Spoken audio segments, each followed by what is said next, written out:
back. Hi, George. Hi, Earl.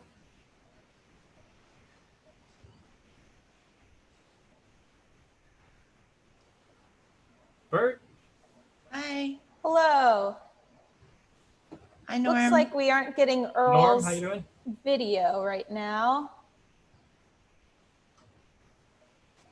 George, can you hear us? Yes, can you hear me? Yep. Yeah. There you are.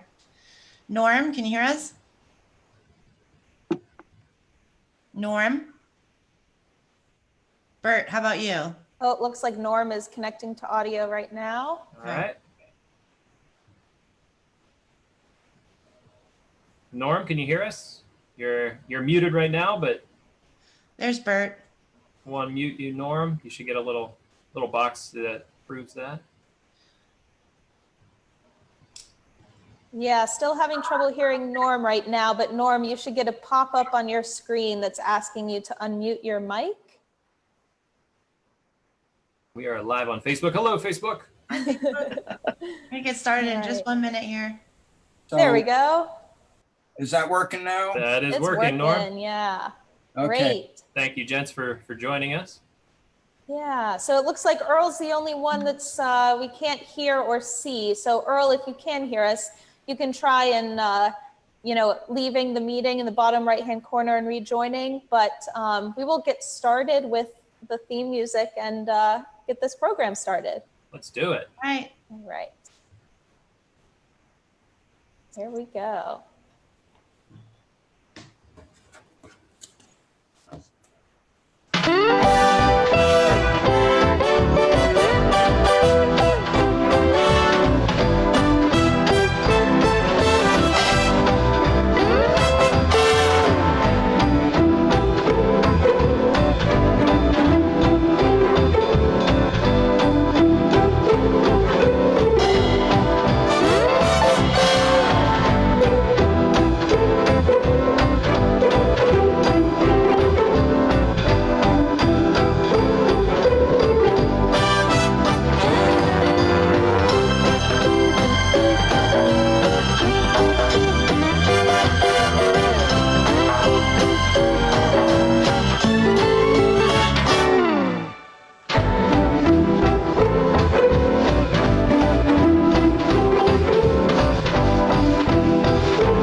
Hi, everybody. How are y'all doing today?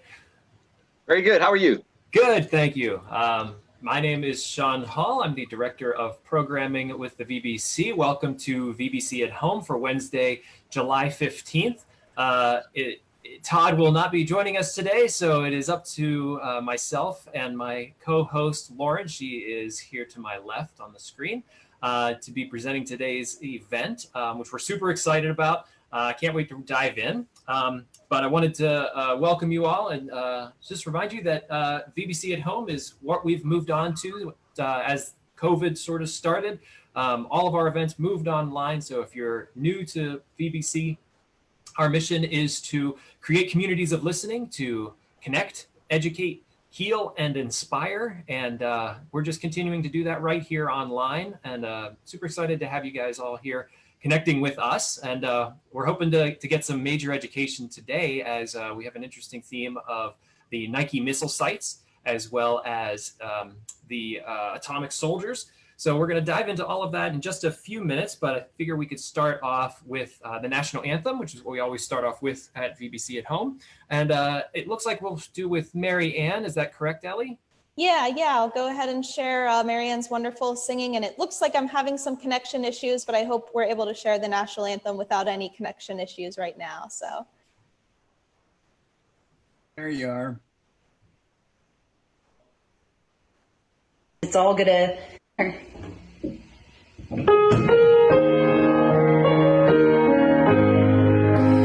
Oh, say, can you see by the dawn's early light what so proudly we hailed at the twilight's last gleaming, whose broad stripes and bright stars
Wonderful as always. Wow. She is absolutely incredible, seriously.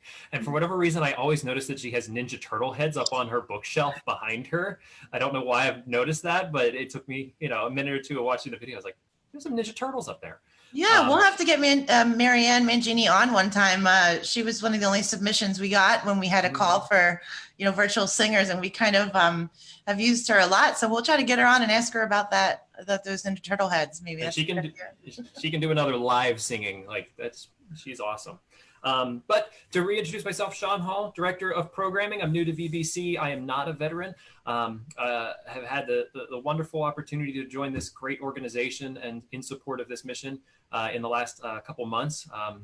This is the second event that I've been able to host, and I'm super excited for it. To introduce our staff, we have Ellie DiPastino as our media and communications guru. I see Libby DiPastino. Libby, if you want to give a wave as intern, unless she's there. She is. Yep. Hi, Libby. And Lauren. I'm going to introduce Lauren as our associate director. I'm sorry. And you have some announcements for us. Yeah, thanks, Sean.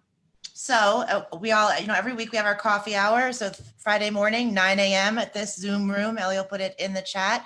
We have a more informal, hour or so where we get together and talk about all the fun things that have happened during the week, and just talk with our fellow vets and community members. That's 9 a.m. For coffee hour. And then the only other announcement before we have Dan Steitner come on, who's a partner of ours with the Military Community Support Project. I want to remind everyone one last chance to get your MRE. We are having a mini fundraiser to support the Veterans Breakfast Club, help us keep the lights on and pay our bills.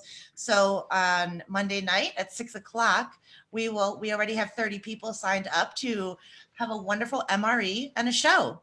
Todd has somehow tracked down the father of the MREs or some of his family members. So we're going to have some really interesting guests. We have 5 MREs left here. That doesn't mean that you can't join if you don't have an MRE. Like I know Ben vehemently disagreed. He did not want an MRE, but he wanted to come on the show, and that's okay too. So if you just want to come watch everyone else gag one of these down, we'd love to have you. It's $25, and that is Monday, July 20th at 6 p.m. And I will be there apparently eating something tuna chunk light, water packed with lemon pepper. That sounds delicious. What are you going to be having, Sean? I got beef stew. So I think You got lucky. I heard that's a good one. Yeah, I think good. the only thing better than that I heard is chili mac. So we have yet to find out. But I hope to see you all there. Ellie will put the link in the chat if you want to buy your Eventbrite ticket. Again, $25, and that gets you dinner in an hour and a half with yours truly, the VBC staff, and Todd and our fellow vets and community members. And if anybody has a birthday coming up, you could buy it. It's a great birthday gift. I don't know if that'd be my preference for a birthday gift, but hey, why not? We could give it a shot. So Dan, we'll ask Dan Steitner from the Military Community Support Project to just do a quick PSA. He's a good friend of the program, and Todd is vice president of his board, and we have some fun stuff coming up. We'll give him a few minutes here, and then we'll jump into Atomic Soldiers. Dan? I won't take too much of your time, but thank you. So yesterday we had our first presentation. And we had a lot of responses about retirement planning in the area of COVID, and especially designed for military people. So next Tuesday, from noon to 1, we have Humana, a great company and a future great sponsor for the Veterans Breakfast Club and MSCP. They're going to be doing a talk about healthcare in this time of COVID, and answer any of your questions, whether you're retired or active. Megan Reagan from Humana will be present. She apologized. She actually had an emergency call today, and she really felt bad. But we're going to have registration later today. I don't know if the link is up yet or not, but we'll have the registration very shortly on that. And we would love everybody to sign up if you have healthcare questions, whether it's TRICARE, Medicaid, Medicare. Humana's here for you, and they're going to help. Thank you so much, Ann, and thanks again for everything you do for the VBC. And we look forward to that next week. Megan is an Air Force veteran. She's a great gal. So we look forward to having her on and seeing you again soon. Thank you. Thank you, Dan. And we lied. One more announcement real quick. If Ellie could put the link to the podcast, Truth About War. This week's episode features Mitchell Rose, a gentleman from Braddock, PA, grew up there. Was presented with one of the different options as he entered Vietnam, as he was caught stealing a car when he was 17, and when he went before the judge was said Marines or jail, and he chose to go to Vietnam. Has a really interesting story about his 4 years serving, and when he got back, becoming sort of a freedom fighter. And his cousin, you may know the name, Antoine Rose, was killed a couple years back. That was his cousin, and it sort of helped him to become more of a stronger freedom fighter. But very interesting story, and he'll be talking about that on our podcast. You can follow the link and listen to it straight on the main webpage. And if you have any opinions about it, we'd love to hear them. You can email us at any time. So great, we're going to dive right into our Atomic Soldiers talk. I'm going to share my screen here. Here we are. So we have Nike, or what was named after the goddess of victory, the Nike missile sites, and Atomic Soldiers, and what is tomorrow, the 75th anniversary of the Trinity atomic test, which launched the world into the nuclear age. Let's see here. I'm new, so I have the con. I don't know if there's any Star Trek fans out there. I don't even count myself much as a Star Trek fan, but I love this meme because it says that I have the con. So I'm running the show, I guess, today. But love Captain Kirk, and yeah.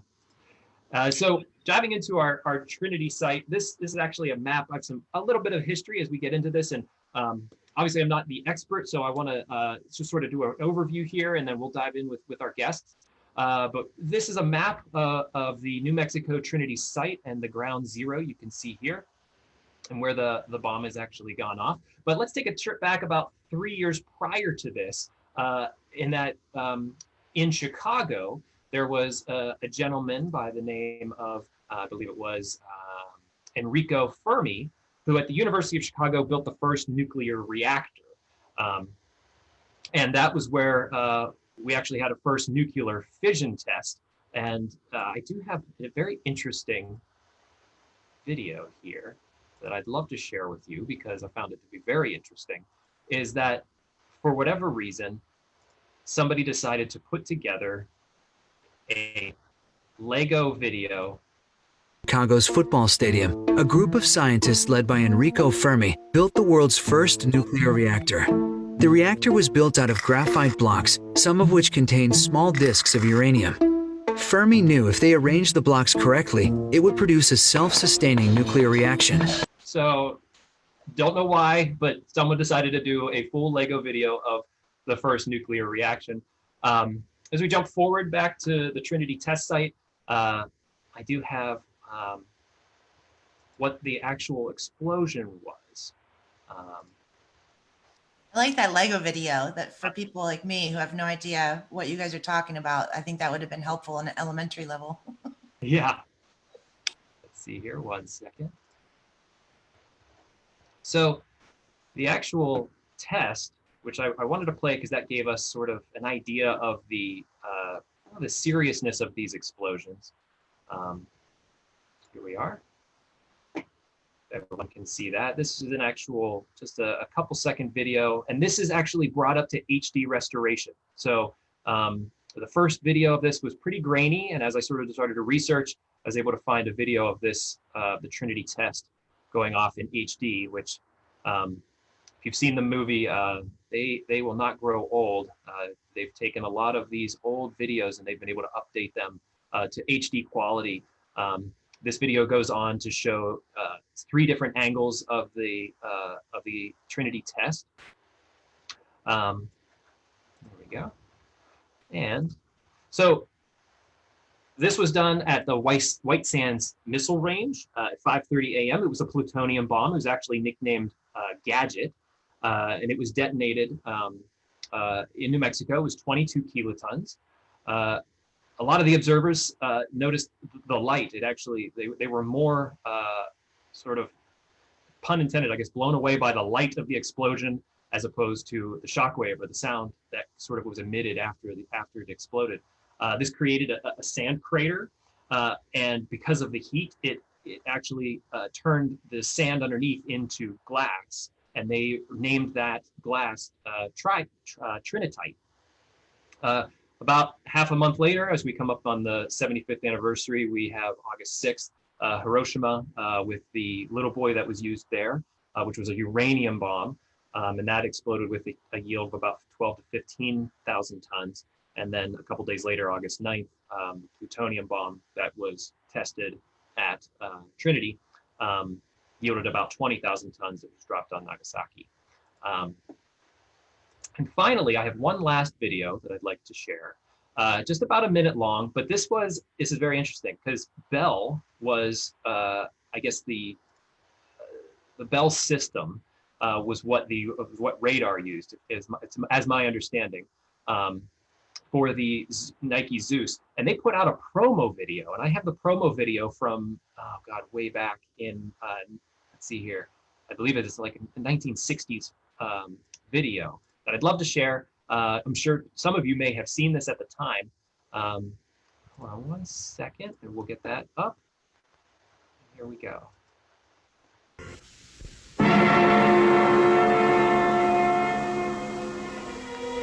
America's defense is on land, on sea, and in the air. But its greatest threat is from space. The intercontinental ballistic missile, traveling above the atmosphere at speeds of almost 5 miles per second, destined for a target within our borders. The danger is great, but we need not be helpless against it. Its approach can be detected and tracked.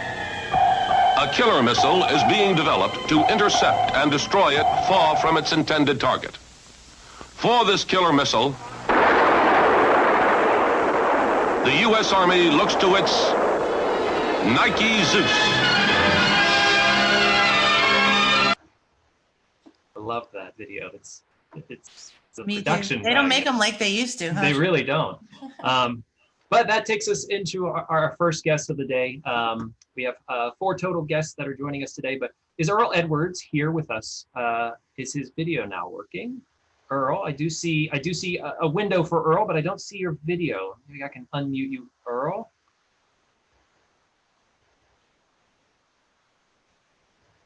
Hello? Hello, Earl, you can hear us? I can hear, somehow my video has failed me. That's quite all right. We'll continue on here, and I'll be able to share some. Oh, there you are. Hi, Earl. Oh, okay. Hello. Hi. Let's go ahead and spotlight your video here. So great to see you. Thank you so much for joining us. So, Earl, you were a part of the Army. You were in the Army Reserves in the 1950s. Yes. In 1955, they passed a law for the Ready Reserve. I was in high school, so I joined the National Guard and was served in the Guard. And you were what they would term as an atomic soldier. Is that correct? No, I was involved. I drove a deuce and a half, and we pulled pontoon bridges, part of a pontoon bridge company in North Dakota. And then later on, after I was in college and had some surveying, I was part of a National Guard artillery unit, forward observer directing artillery. But I'm not really a veteran like a lot of these other fellows. I never had any active duty. Okay. But you did work on Nike missile site out west, is that correct? No, I knew of them. What I did is I researched this several years ago, starting with a local Moon Township operation, and there I am looking very young. Yeah. But what I did is a program of trying to contact all the Western Pennsylvania Nike veterans I could, and interviewing them by phone and writing up their story and gaining an understanding of what those services were like. And I probably have 8 or 9 things that I shared with you folks at Veterans Breakfast Club with Todd, particularly, of interviews and contacts and stories. And so that was my role in the Nike world, was current. So did you come across all of the sites, as you can see here, as Allegheny County? Did you happen to be able to research every spot? Yes, I did. I talked to people from those sites. Most of them are under buildings, or there's no evidence that they're there. But I did get around to them and talk to people. And also, just before this, there was a similar layout of 90 millimeter artillery guns in the early 1950s. And they, as soon as the Nikes became available, the 90 millimeter artillery guns were replaced by Nikes. So the one closest to me and the one I know the most about, of course, is the Coriopolis one.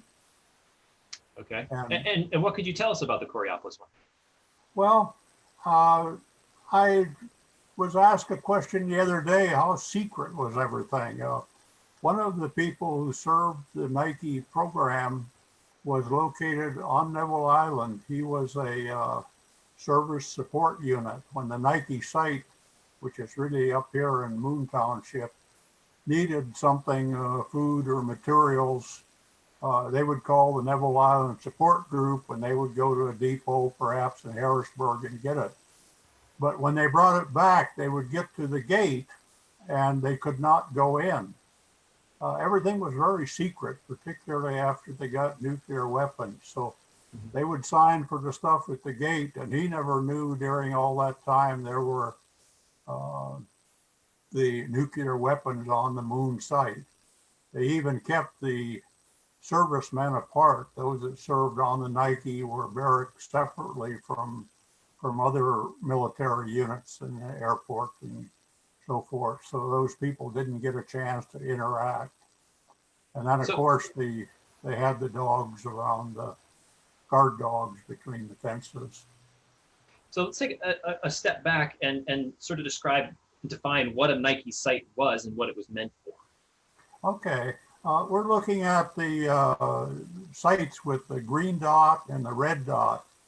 The green dot is the launch site, and the red dot is the control site. And on the control site, they had a number of radars. One would look for the targets, and then one would be a tracking radar and several other things. But if the red dot place became aware of an incoming threat, their radar would communicate with the launch site, who would bring up whatever particular missiles were ordered to meet that threat. And then once the missile was launched from the green dot, the red dot would have a radar on that missile and a radar on the target. And then with very early 1950s computers, they would plot the trajectory of those so there was an intercept. Mm-hmm. And Pittsburgh was only one of how many different cities had a Nike site or Nike sites? I don't know the exact count, but when they were deployed, they started around Washington, D.C. and a couple on the eastern seaboard, and then very quickly converted to what they called critical defense sites in Pittsburgh and several other cities. That was the steel industry. So we were like second after the DC. They put these around the steel industries in Pittsburgh, Cleveland, Buffalo, different places like that. And then they spread across the country. Initially, at this time, the threat was bombers. Very early in the 1950s, World War II, of course, had just closed with major cities being bombed. Tokyo, we know about. London, of course, was bombed, as were cities in Germany.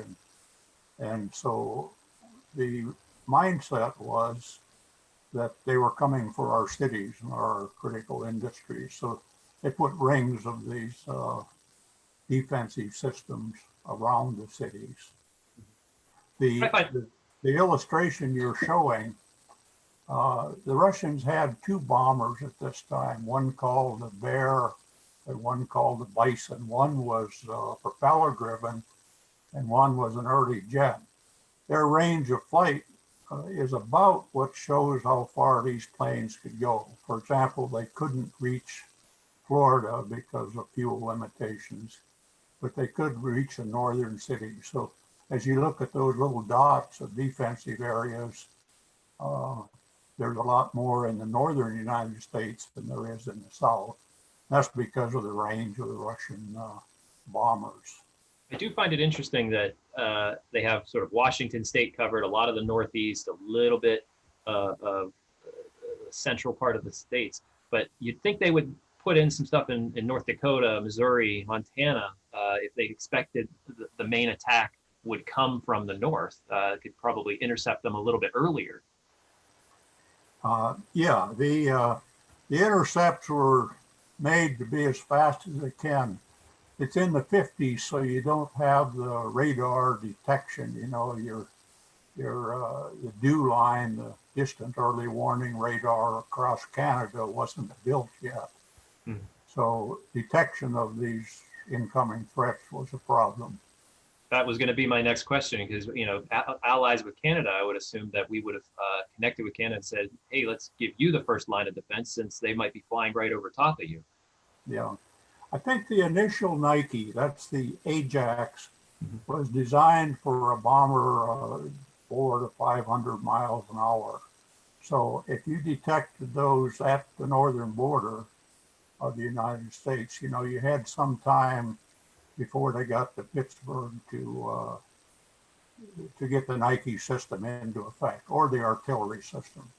So that was around the time frame that the 50 millimeter guns were removed and the Ajax was moved in, was right around the 50s? Yeah, they started to design them immediately after the war. You know, again, the mindset was a bomber threat. By the time they got them tested and deployed in Pittsburgh, I think it was let me consult. Our first one was put in 1955, as was the first one around DC, and then over the next several years, they were spread out as they became available. So in 1955, you had this Nike Ajax, which was basically a two-stage unit. The first one solid and the next one initially liquid fueled. And I think you hope to detect those.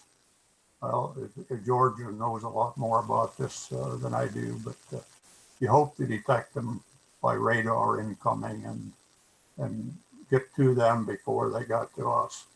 And so the Ajax, that was sort of done away with as they came out with the Hercules, which was like the next model. Is that correct? Yeah, this was the time of a great arms race. You know, everybody had a weapon and you countered it, and they got a bigger weapon and you countered it again. So the Ajax was to detect bombers. And the question was, well, how many bombers are going to come? So we would send our spies to Moscow, where they had their annual military parade, and count the number of overflights of Russian bombers. Later on, we learned that the Russians didn't have near as many bombers as we thought they had. So the Russians would fly over Moscow with a flight of 3 bombers. They would circle around and regroup to a set of 2 and another one, and they'd regroup to some more. And so we counted all the bombers that flew over during the parade and said, well, they're not showing us everything. They must have twice that many. So we had these estimates of hundreds of Russian bombers. In fact, they had dozens of them. And, but that led to evaluating the Nike Ajax, which is really good against one bomber coming in initially.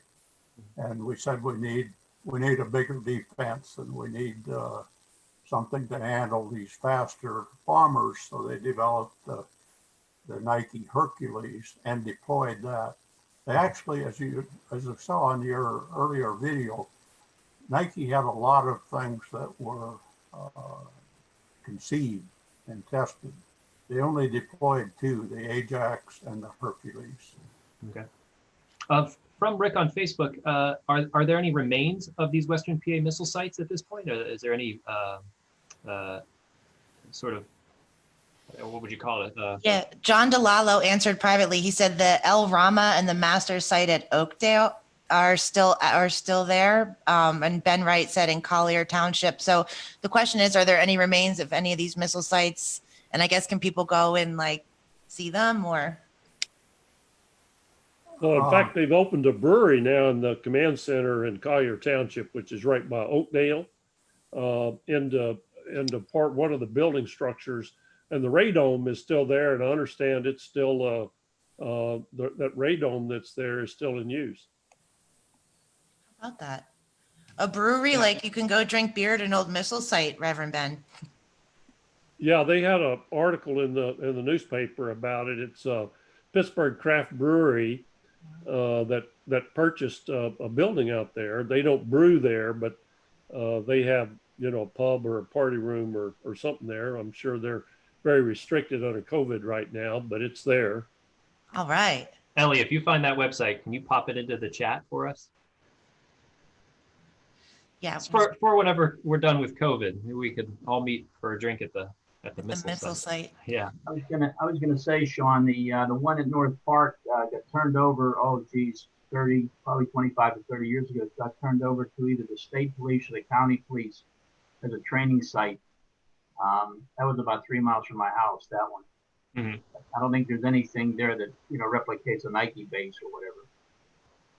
Thanks. I think if you want to see a Nike missile, there's a park near San Francisco, California that has a one that lifts the missile up and doesn't fire it, of course, but they've kept the hydraulics going to lift these things out of their underground silos, and they'll tip it up. So before the pandemic, I had a trip to San Francisco planned just to see these things. I have a picture on my slide later of how big these were in comparison to sort of us as humans. They're enormous missiles.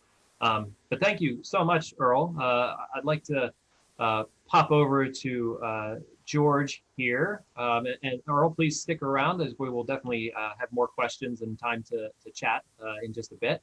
But George, how are you doing today? Fine. How are you guys doing? Doing great, thank you. Thank you so much for joining us.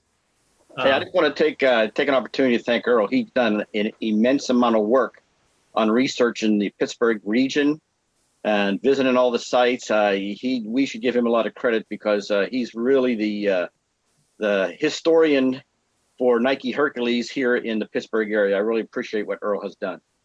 Thank you definitely for that. Yeah, Todd actually said he was like, he is the expert. He is the guy to go to when it comes to these Nike missile sites. So I appreciate that. So George, you worked on these sites. How big of an area would this cover? There were two sites. The sites were located. There was a command and control site, and then there was a launching site. The one you see now on that map, I worked at the El Rama location, and I live a quarter mile from the Moon location, and I can walk the area in the grounds still at Moon every day if I'd like to. I can still point out where everything was at on the grounds. All the building and structures are gone at Moon, but the underground magazines and the fence line and all that stuff is still intact at the Moon location. And were our missiles in Allegheny County, were they held underground? They were held underground. There was two areas. The missiles were 41 feet long. They were a pretty good sized missile. And just as some of the technical things, I can tell you that the missile was 41 feet long. It broke the sound barrier 41 feet off the ground. Wow. It was that fast of a missile. You could barely watch it with your eye. I was on a crew that fired three of them. Two in McGregor Range right outside of White Sands, and one in the island of Crete, Greece. When we were in Germany, we flew to Crete and fired a missile down there to test. Every year all the crews would certify, and they would actually build a missile and put it together, and the crew would launch it, and they would be certified that they could do the job. So once a year, everybody got picked to do that. So I was on 3 of those crews that actually fired the missile. That's incredible. So all the 3 that you saw were all tests as opposed to Yes. used for defense at that time. The missile. So to get an idea of the layout of the land, the missile was so fast, and it was radar guided, and it was guided by a group of different radars sitting up about a mile to 2 miles away. Because the missile was so fast, the missile tracking radar had to lock onto the head of the missile and take it to the target. And then there was a target tracking radar that would track the target, and this would come down to a trailer about the size of a small tractor trailer where the computer was sitting in. It was just immense to see. And the same computer now that could do this is probably a laptop. But back then it was a massive trailer with all these dials and sitting in fluid and spinning and stacks of cards that were loaded in, and it was just amazing to see. But that was the old technology back then, and that missile was then guided to the target through that computer, and it would always go above the target and come down and hit it from above. It would never go up and hit it from below. And were these were rated for a certain height too? Each missile, Ajax, Hercules. That's right. They could fly. I think the classified range was like 100 miles or so, but I'm sure they were excess of 150 to 170 miles downrange. They would meet the target in 22 seconds from the launch area to 140 miles downrange. They could hit the target in 22 seconds. Do you have any experience with how that was developed? Coming out. Earl may have. I know that there were so many defense contractors and Air Force battling against the Army to take control of these missiles. So it was back then, there was a lot of politics involved. Earl can attest to that the Air Force didn't want us shooting down airplanes. That was their expertise.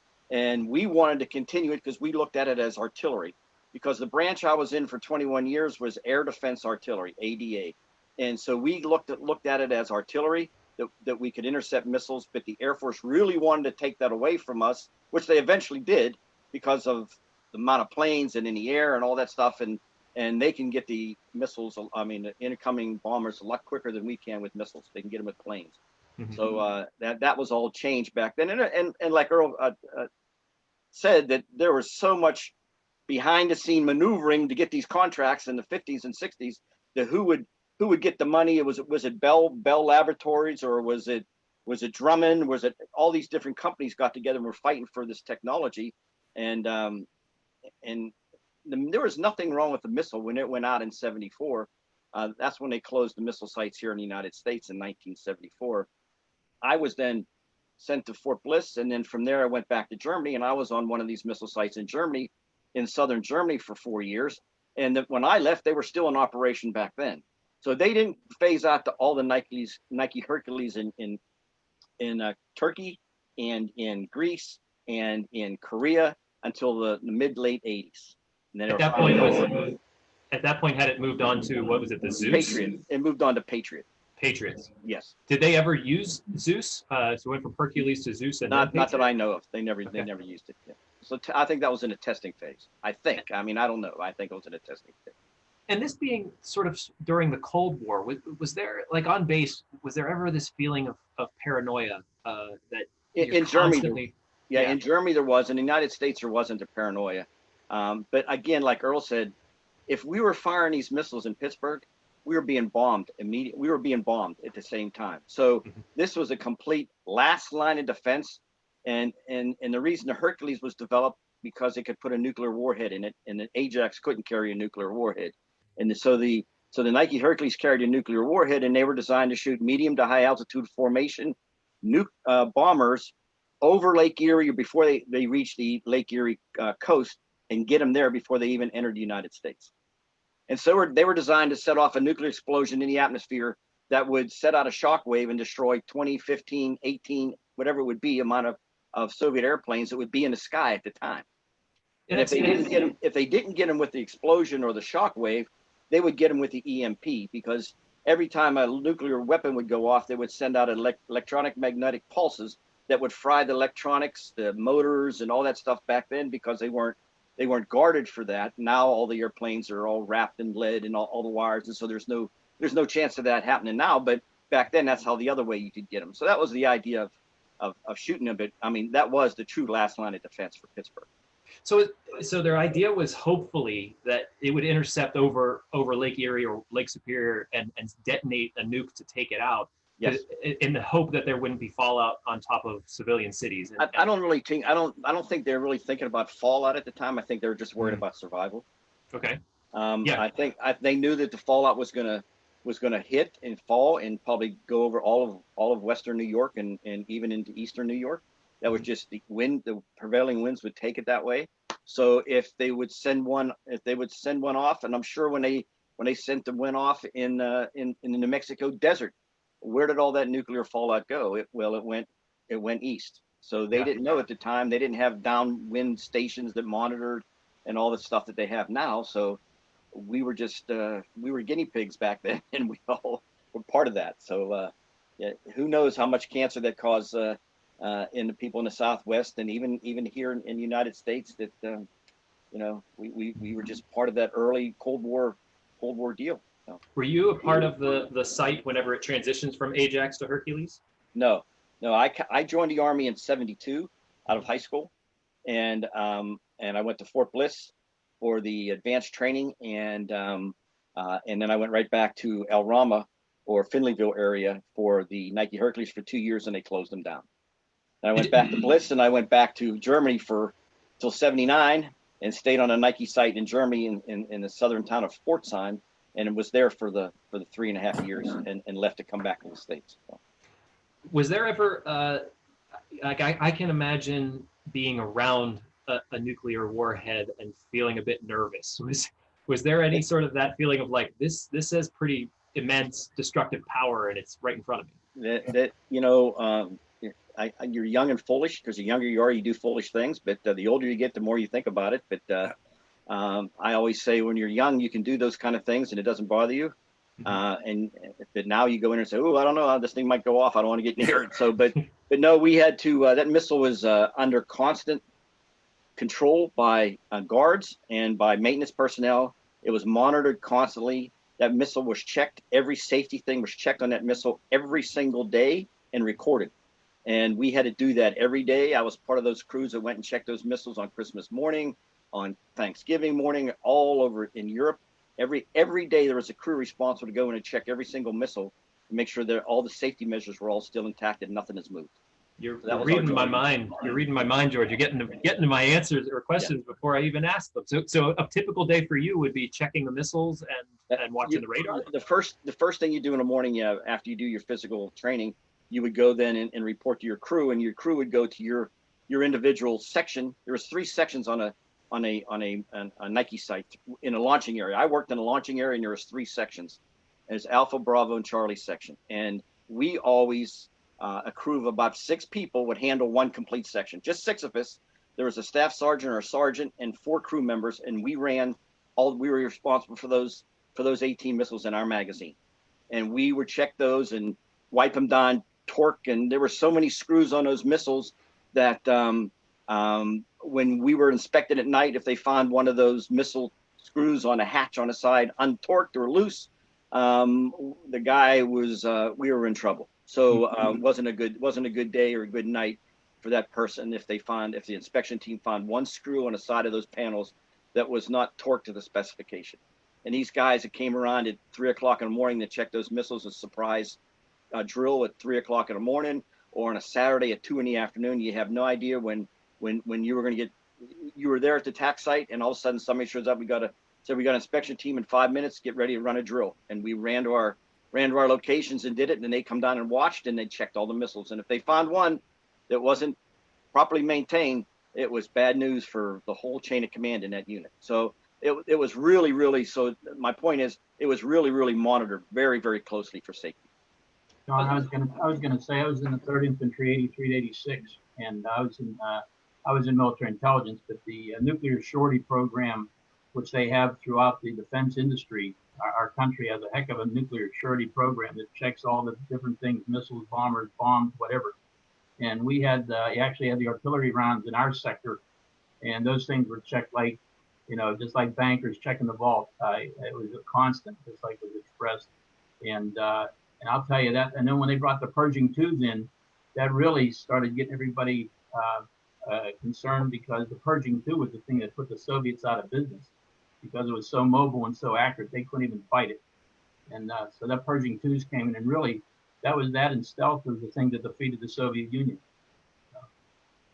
This reminds me, I wanted to say, Norm, it sounds like you always had to be at a constant state of readiness. And I think that speaks to every branch. Oh, not Norm, George, I'm sorry, but Norm too.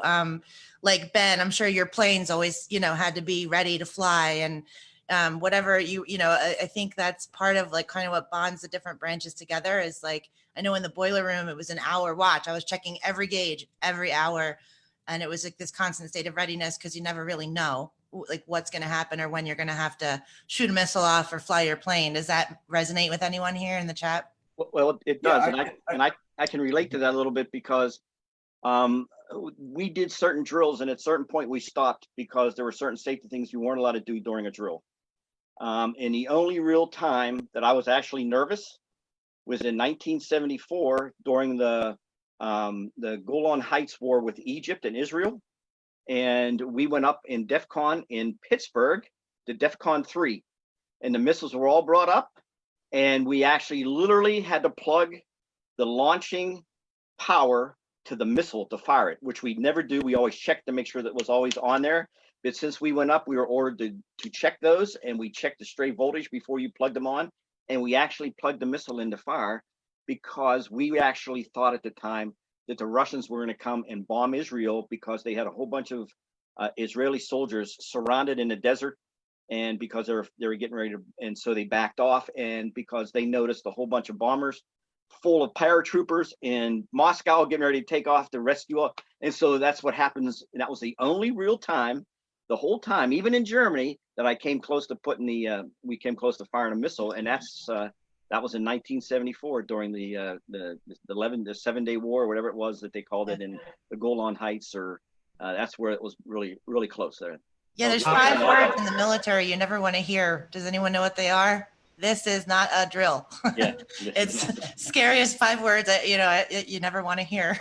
Yeah, my platoon sergeant in El Rama, he was nervous, and all he said to me was, he says, "Boy, sit down here." That's what he said to me, because I was a young private. He says, "Boy, you sit down here. We ain't screwing around today. And you sit there and watch that switchboard, and anybody comes in, you tell me right away." And and I was nervous, because I never seen him that agitated at the time. So he knew what was going on. So We have a question from Bert. How did these use the nuclear system? Bert, I don't know, Bert, if you can elaborate on that question. How did the missiles use the nuclear system? I think he already explained that. He talked about how it would explode and take off a whole bunch of planes. Okay, and you also asked what was the difference between this and the Nike Zeus, and I actually have a bit of stats that I can pull up and share in the screen. George, if you would like to speak to any of it, give me 1 second to pull this up here. So if everyone can see that, we see the Nike Ajax, Hercules, and the Zeus. Up to the Spartan, we have length, diameter, max speed, how it increased. Our range increased dramatically up to the Zeus, 200 miles. yeah, the Nike Ajax was the first surface-to-air missile. The Nike Hercules, if there's a good video you can watch online that Earl visited the site, you can look at the missile being brought out of the magazine on its elevator and raised, and that's the tour that they show you. It's pretty nice. 2 kids in the video move this missile, this 41-foot missile. 2 kids, they push it from one end to the other, and you can't believe that these little kids can push this missile, that it was so well balanced on rollers that we could move that missile around on that rail, lickety split, with no time at all, and get it topside to get fired. So if you look at the back of the booster of a Nike Hercules missile, you'll notice that it is exactly the same booster that is on a Nike Ajax, but times 4. So they took 4 of the boosters, put them in a shroud and bolted them together. And that was the booster for the Nike Hercules, was 4 Ajax boosters put together. And they had a shape charge and tops of each one of those, tops of each booster missile tube. And we could take the backs off, and you almost pass out from the smell from the rocket fuel. It looked like honeycomb cereal, black tar all the way. We used to shine a light to look up inside to make sure it hasn't deteriorated. And it was so bad, we could only leave it off for 30 seconds or so before you'd pass out. You would get instantly high. It was so strong of a smell. We had to put it back on. They had these sealed things on the bottom. And so when they pressed the button to fire that missile, that booster was 20-some feet long and only burnt for 3.5 seconds. It was a controlled explosion. You couldn't even see it go up. It would, if you were half a mile away, it would lift you off the ground a couple feet and knock you back down again. And the missile would be so far up in the atmosphere, and you were thinking you were watching the missile fly, and you were watching the booster fall, and the missile was already gone. It already ignited and was downrange. Simple little lanyard that was, as the missile burn out at 3.5 seconds, it would pull back and ignite the rocket motor, and the rocket would go down. A simple lanyard was between your booster and the missile itself, would pull, and it hit an igniter and light off the missile motor, and the missile would go downrange. So it was amazing. Some of it was kind of crude, and some of it, and the fins on the back of the Nike Hercules were more. There was no guidance. There was nothing involved. They were called drag fins. They were designed to, as soon as that thing burned out, was to pull back right away, and so that the missile then would ignite and go downrange and get its target. So it's the progression from Ajax to Hercules. The guidance system was much better. Of course, the missile was faster and could fly higher, and then it carried a bigger payload. But the radars didn't change that much. It was just the missile itself. The missile really was fine, even when it went out of service, because there was nothing wrong with the missile. But all the radars were so obsolete by then that they had to completely get away with. The radars were too old and couldn't keep up with the technology. Incredible, George. Thank you so much. Please stick with us here as we continue to move through the program. I'd love to highlight Norm here. Hi, Norm. How you doing today? Pretty good for an old man. And I want to thank the guys for the very informative information about the Nikes. I was vaguely aware of Nikes. I didn't even realize that they were nuclear tipped until one of our veterans groups out at the South Hills Village, and I'm not sure who it was that talked about the Nikes at that time.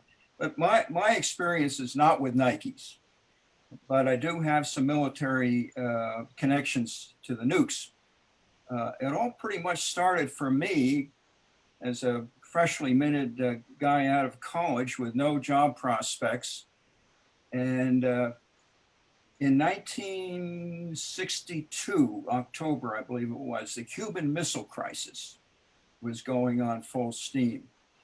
And by the way, anybody interested in that, go to YouTube, and there's a whole day-by-day series by Ghost Time Productions, which tracks the Cuban Missile Crisis each day at a time. I'll bring that up. I'll put that into the chat. I did look that up, Norm, and I'll look up a link for the first episode of that, and I'll drop it into the chat. But please go ahead. Yeah. So with no job prospects, I said, well, what am I going to do with my life? You know, so I said, might as well choose my own service, get it over with. And so I decided to enlist in the Air Force, went to Lackland Air Force Base, went through the program there. And since that was right after the Cuban Missile Crisis, we had a graduating class of 600 officers. 400 of those officers were sent to missile launch school for the gopher holes up in North Dakota and so forth. And I was spared that. I never knew exactly how I missed that invitation. But when my orders finally came through, it was for Misawa Air Base in Japan. and the 1953rd Comm Squadron there. And there was a Captain Cantrell, I still remember his name, who was head of the plans and programs section of the Comm Squadron. And he sort of took me aside with a quiet voice saying, hey, you know, those things we don't have here, we have them here, you know. And the basic idea was that the Japanese government was very supportive of having the nukes under US control at its air bases, but the public wasn't. So it was, they didn't want the public to be aware of the fact that the nukes existed on Japanese territory. Anyhow, my 3 years are up, and going back to the United States, my new assignment, I had one more year commitment, basically, was at the Bossier Base in Shreveport, Louisiana.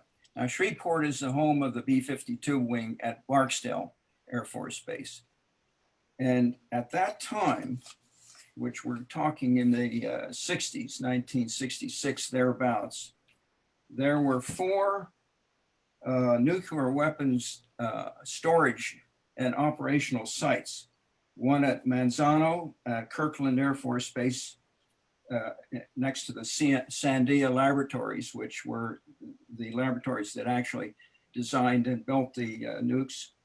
One at Clarksville Base and Campbell Air Force Base in Tennessee.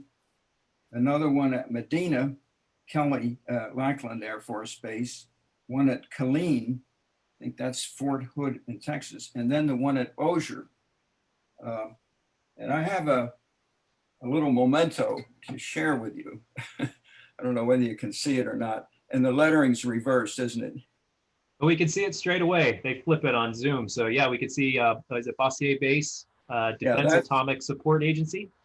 Right, that's Defense Atomic Support Agency. So I spent my last year and a half there, and it had triple electrified fence all the way around the perimeter, and it was divided into 2 sections, an administrative section, since I was an administrative officer, that's where I worked. And then there was another set of triple electrified fences that segregated the administrative section off of the operational section. And it was supposed to be so super secret, you know. There's no question that if the Soviets had only 6 weapons, we would have been one of the targets. There's no doubt in my mind whatsoever. As a matter of fact, earlier, as one of your guests said, as you get older, you start to realize as a young person how casually you took this whole experience, like it was like going to the grocery store. You really didn't think about it. And everything was so super secret. I can relate to that. As a matter of fact, they had an Army intelligence guy who had a little separate office building on base.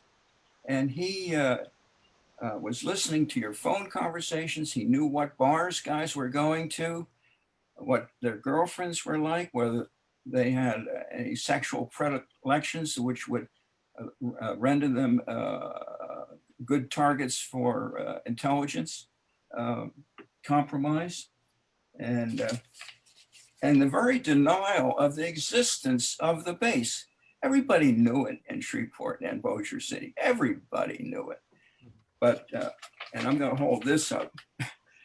Again, the lettering is reversed, but this came out in the local newspaper there. It says, headline, Bossier Base exists.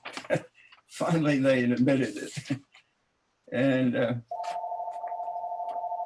that's my official photograph when I was promoted to captain at Bossier Base. Spitting image, Norm. Spitting image. Oh, thank you very much. You also had messaged us about you were traveling from LA to the White Sands missile range, disguised as a civilian cargo. Were you transferring a missile? No, it wasn't the White Sands. We had weapons, and I never found out whether it was an actual weapon or a training weapon. They had to keep the airmen proficient in the maintenance of these devices. They would upgrade them. And so I was asked, I've got to turn that off, excuse me. Would I like to accompany, be the officer in charge of a convoy that's going to bring a device from Bossier Base to Sandia Laboratories for upgrade? And I said, why not? I get some extra duty pay. And so we were dressed in civilian clothes. They had they went, I remember the trucking company was MFX, and they picked a driver who had an unblemished driving record for what, I don't know, 30 years or something like that. And he brought his tractor up to the main gate, and on the other side of that main gate was the trailer. And he would attach the tractor there. We went, and then we're in civilian clothes, but we had 3 cars and there were armed airmen. Myself was the officer in charge. And that Army guy accompanied us for, 100 or 125 miles. We didn't even know it. He was following us to see that everything was okay. And then we hear on the walkie-talkies, okay, you guys, you're on your own now. You know, so it was a 2-day trip to Sandia Labs. So I don't know what else I can tell you.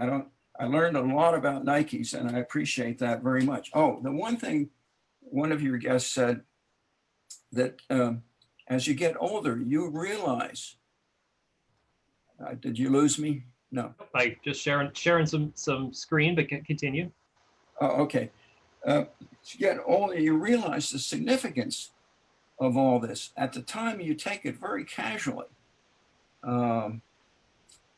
And during one of the war game exercises, as everybody knows, you have the defense condition 3, 2, 1, etc. You know, as an administrative officer, we were sent down into the weapons area. So I slept next to a hydrogen bomb that night, could have reached up and touched it. Needless to say, I did not mess with it. But it had more pure energy release than all the weapons by all sides during World War II. And so I wasn't going to mess with it. It reminds me of a good Shakespeare quote of strange bedfellows. Yeah, exactly. So that was my experience. And you were not supposed to talk. They said, need to know. If you had you were curious and you wanted to know things that I didn't need to know as a personnel officer, that would have attracted a lot of attention. Of course, there was the 2-man rule on that base. No airman was ever allowed to be alone. There was always a minimum of 2 people present. And I will describe the bomb itself, the hydrogen bomb. At that time, it was pretty big and clunky. It looked like a boiler, I would say 9, 10 feet long and a diameter of maybe 6 feet or something like that. So those were the early stages of the nukes. Now you can watch on YouTube and you can go and see them. They open up a little panel on the side and they can dial the explosive force of the damn thing. It's no bigger than a wingtip tank these days. And one thing we don't get a lot of notice on is the fact that there's a lot of small nuclear, we'll call them tactical nuclears. And that hasn't gotten a lot of publicity, but they're artillery shells, they're bazooka shells, they're so-called suitcase bombs. And General Westmoreland wanted to use nukes in Vietnam. and he was countermanded by President Johnson. You know, there's a very rich history involved in this. If you really want to dig into it, there's a book I want to recommend to you, and it's terrific. A hero of mine, maybe not you guys, but he's my hero. Daniel Ellsberg. We know him through the Pentagon Papers, but he wrote in 3 years ago, this book, The Doomsday Machine. He was intimately involved with the development of nuclear war planning. And he tells fantastic information how close we came to tipping over, particularly in the Cuban Missile Crisis. There were 4 Soviet submarines in the Gulf of Mexico, where most of our fleet was stationed trying to track down the Soviets and get them back out of there. And 3 of them, well, 2 of them went back to, forced them to go back to Russia. The 3rd one went to Cuba, but the 4th one was missing. And those were not nuclear submarines, but they did have nuclear torpedoes. Look that one up, by the way, because, and they had an argument, and the 4th submarine was being tried to surface to get fresh air, and our fleet was keeping it down there. So the temperature in that submarine was going to 120 degrees. Carbon dioxide was poisoning the crew. The commander of that particular submarine was a screwball to begin with. And they almost had a fist fight when between the other guy that had authority in that submarine, because the commander said, I'm going to set the torpedo off, which would have wiped out most of our fleet in the Gulf of Mexico. That happened after Khrushchev and Kennedy came to an understanding how to defuse the crisis. He was out of contact with Moscow. He assumed that Moscow was a smoldering cinders at that point. And he decided that he was going to launch that goddamn torpedo, which would have wiped out our fleet. And for sure, we would have been in nuclear Armageddon. Yeah. You and I and everybody else would not be here today. So I highly recommend Indy Nidell's Ghost History, the 14 days. It traces it one day at a time. Each day is about 12 or 15 minutes. Mm-hmm. And it's a hair-raising event. But anyhow, that's my story. I finally got out of the service and came to Pittsburgh to study hospital administration, and had a 20-year career at Children's Hospital as a senior vice president. That's my story. Thank you so much, Norm. I really appreciate you sharing all that, and definitely I think we can thank our lucky stars that that submarine commander decided not to fire that torpedo. And you had mentioned something about sort of a tactical nuke. We have some information on that in just a little bit. But I definitely want to move on to maybe not our final guest, but somebody I have queued up, Burt Kennedy. Go ahead and unmute you, Burt. Sean, real quick, I just want to say that Norm, he churned up quite a bit in this chat. We have lots of people commenting kind of on what he was talking about. First, Roberta wants to know, you suggested that one YouTube, any good sites about the Irwin site that you could recommend for Roberta? You had recommended that one YouTube, so if you can think of that.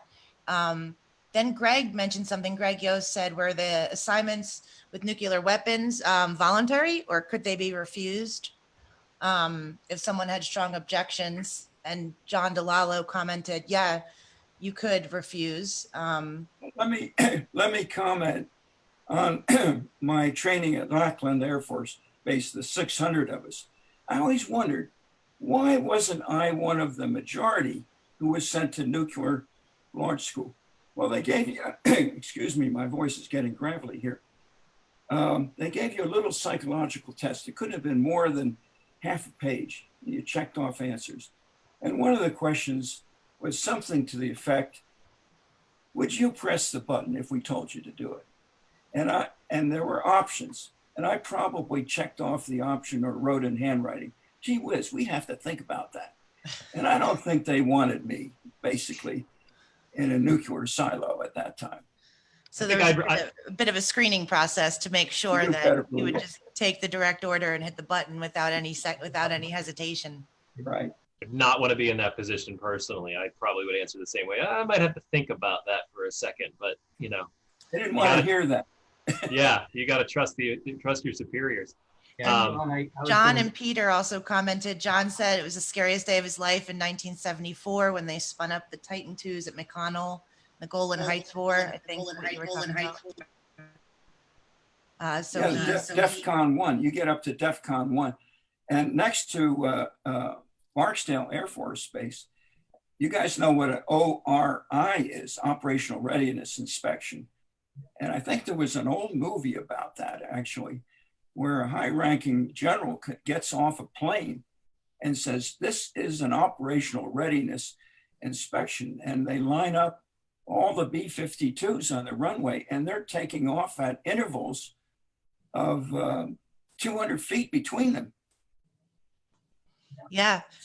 John and Greg are both agreeing that they were at McConnell in 1974, and he was scared to death.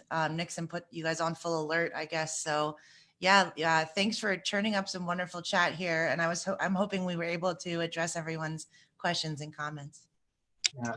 Thank you. Sean, yeah, Jeff. I was just going to say, when Norm mentioned about the tactics, I mentioned previously about the artillery, and all people have to realize that the artillery in the Army, all the 155 howitzers in the Army and that are nuke capable. And when all those divisions, they all have nukes assigned to those divisions.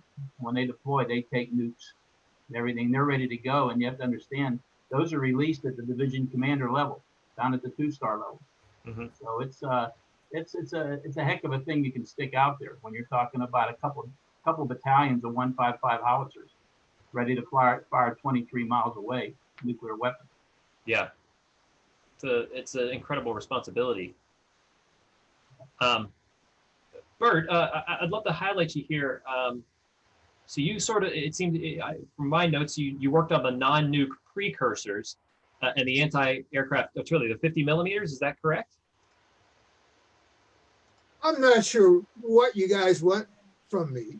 Okay.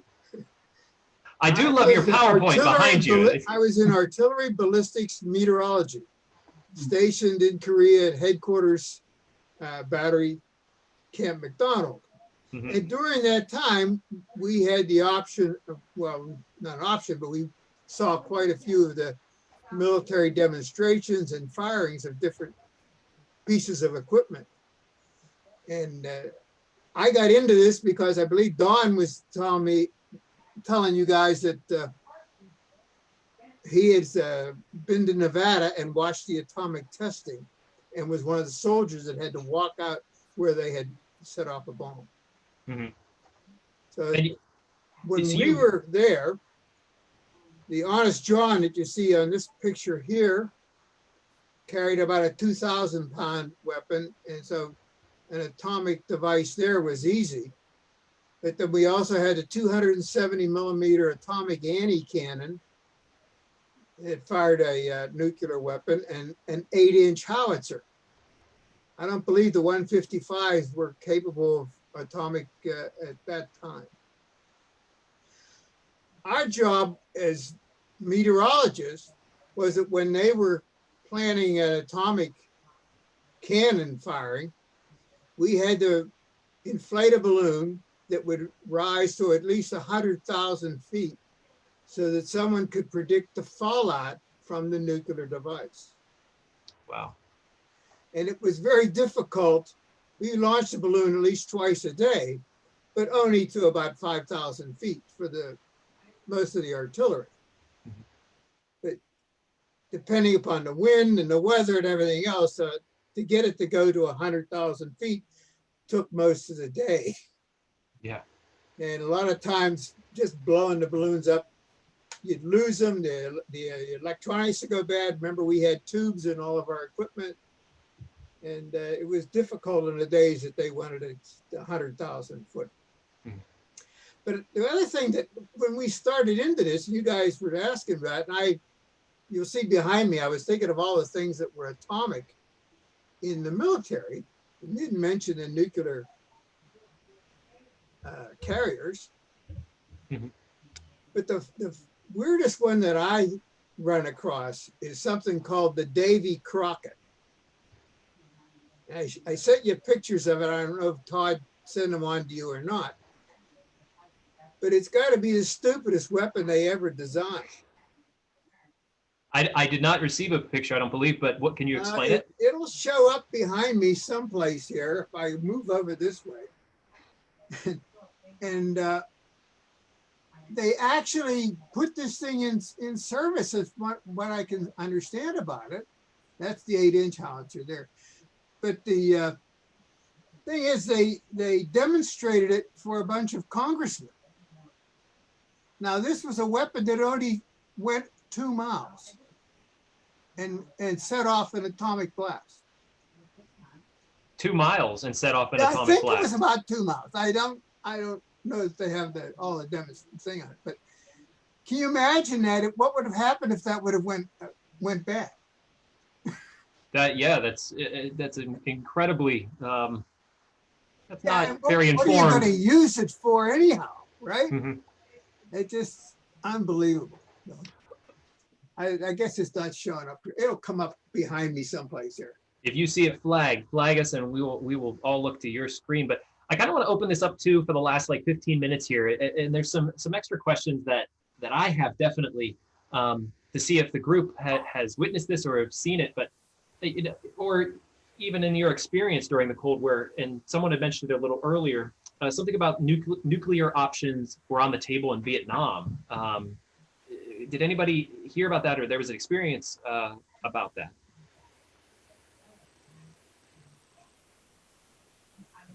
Yeah, John DeLallo here. Hi, John.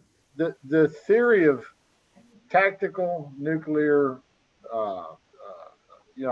in theater warfare was bandied about. I don't know if anybody was really serious about it or if it was theoretical or whatever, but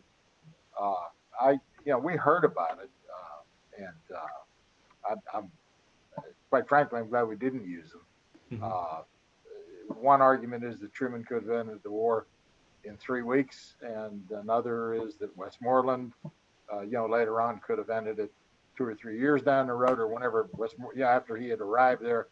I'm not certain, but I have heard and read about the tactical theater nuclear warfare theory. Was there anybody that you served with that was like, why don't we just use it and just get out of here? No, I ended up with my last active duty assignment was with the 381st Strategic Missile Wing out at McConnell Air Force Base. And I was out there in '74 when Nixon, I got the call at about 2:45 in the morning from my lieutenant. And we ride shared, if you will, had a carpool going. He says, don't shower, don't shave. Throw on anything that looks like a uniform. I'll pick you up in 15 minutes, and this is not a drill. And I was never so frightened in my entire life. No phone calls coming in, no phone calls going out, and we were spun up. It was the real deal. That was probably the scariest day of my 20 years in the military. Mm-hmm. And I had thought, because Roland is here joining us today too, and Roland, you were in Okinawa. Sean, Larry's waving at us. Hold on. Sorry. Yeah. No, it's okay. Larry, please.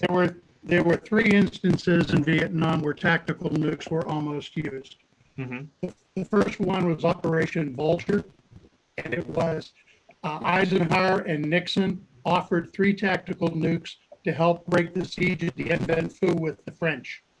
The French decided that tactical nuclear weapons was an oxymoron, that it was going to kill their troops as well as the Viet Minh, so they turned it down.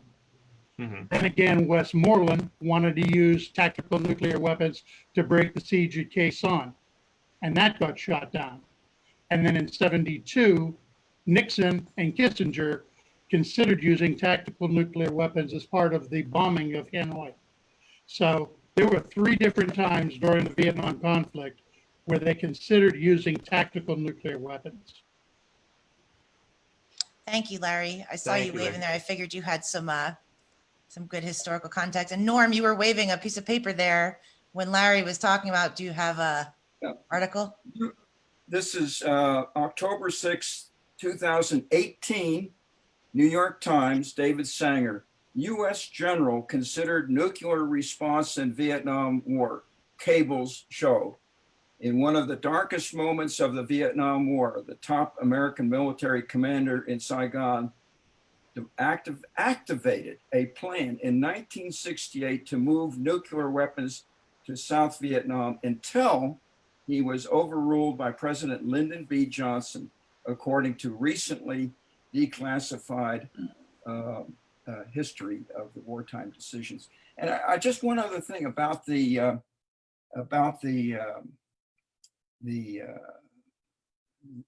planning that went into the Cuban Missile Crisis. President Kennedy had secretly recorded the XCOM meetings of all his top people. They didn't know this. He had secretly recorded the goings on of the Cuban Missile Crisis and all the discussion. They didn't know this. They were secret for 50 years. Well, guess what? About 3 or 4 years ago, the secrecy is up. So they are now available to historians. And if you watch this ghost history of the Cuban Missile Crisis, you can hear McNamara's voice. You can hear McGeorge Bundy's voice. This is really top level, credible stuff. You can hear Kennedy wavering back and forth between hardliners. You can hear General Curtis LeMay on tape. I highly recommend this to anybody. Wow, we'll try to find that and get Thank that you. information. Richard, go ahead. Yeah, Richard, you had your hand up. Yes, I had some experience with that. I was stationed at Torrejon outside Madrid during the Cuban crisis. And I was a 102 pilot. And I remember getting up that morning. I was going to be on alert, going down to the flight line. Man, the roads were just filled with carriers with nuclear bombs, taking them down to load them on the B-47s. And we were the fighter squadron for that base. And I think was Norm mentioned before about the buddy system.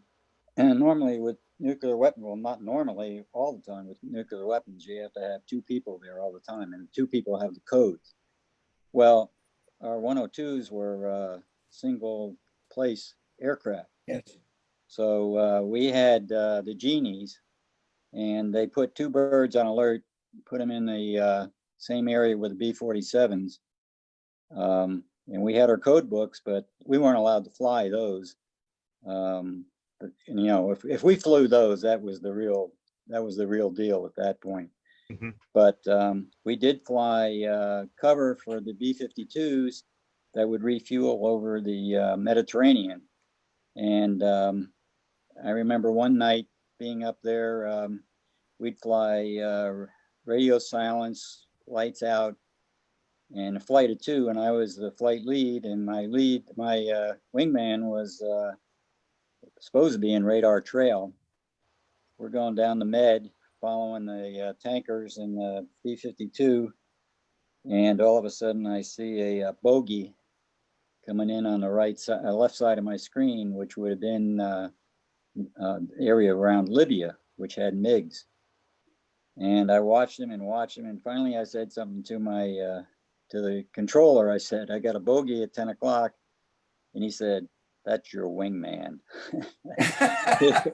He had lost radar contact with me and passed me up. A good thing he didn't run me over. But That was a scary time. We were flying day and night, escorting the B-52s, and of course we didn't have the Genie on board when we were doing that.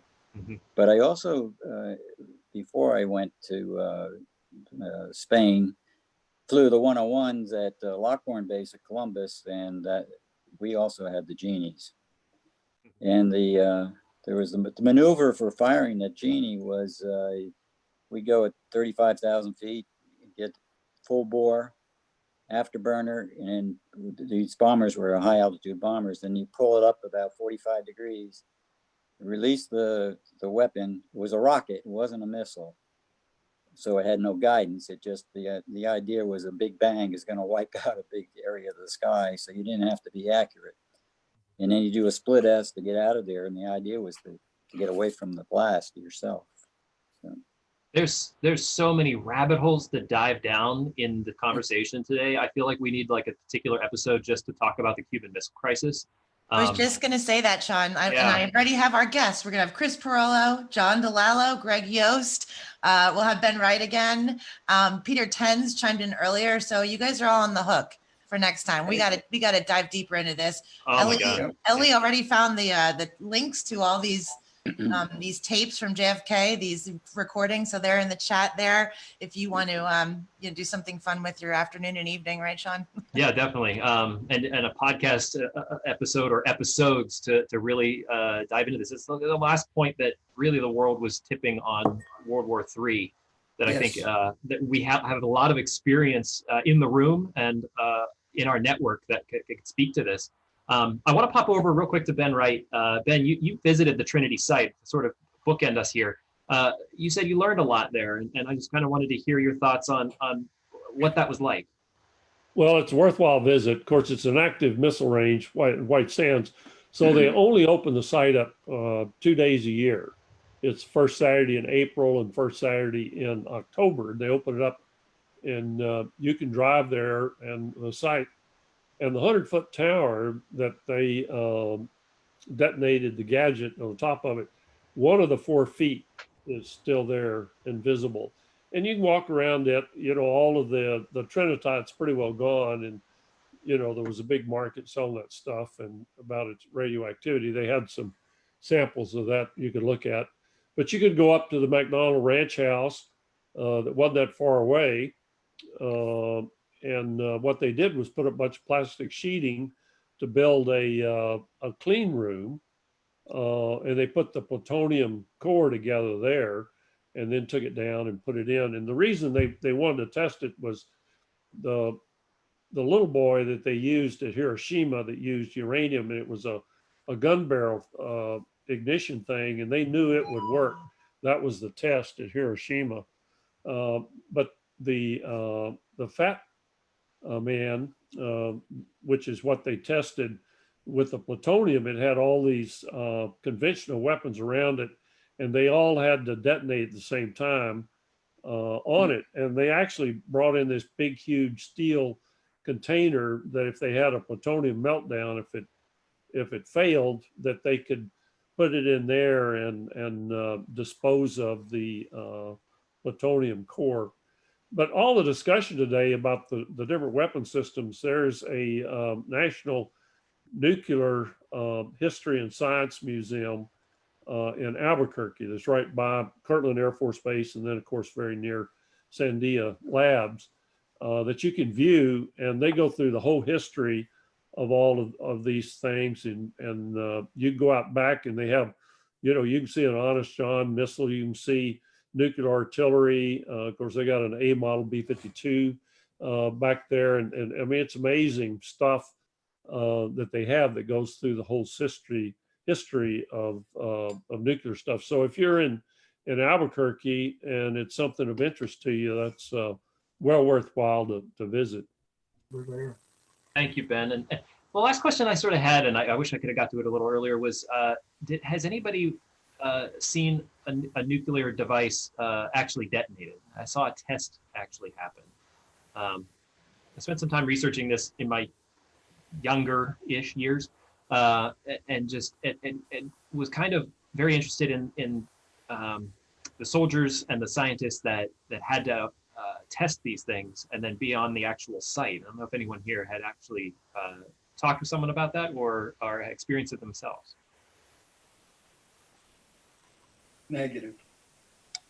Nope. No, that's quite all right. I watch enough YouTube videos that I could probably piece some things together about the history of these things. But Lauren, I think some really interesting topics today. Oh my gosh, yeah, wonderful participation. Yeah. And yeah, we've already heard back from the big guy, from Todd. He's been chiming in here. I guess those links were from him, not from Ellie. So he went ahead and stole her thunder. He couldn't even give her that one, huh, Elle? Poor Ellie. But yeah, we want to thank our guests for coming on today. And we said, yeah, in October, we'll do definitely a Cuban Missile Crisis deep dive and an event on that.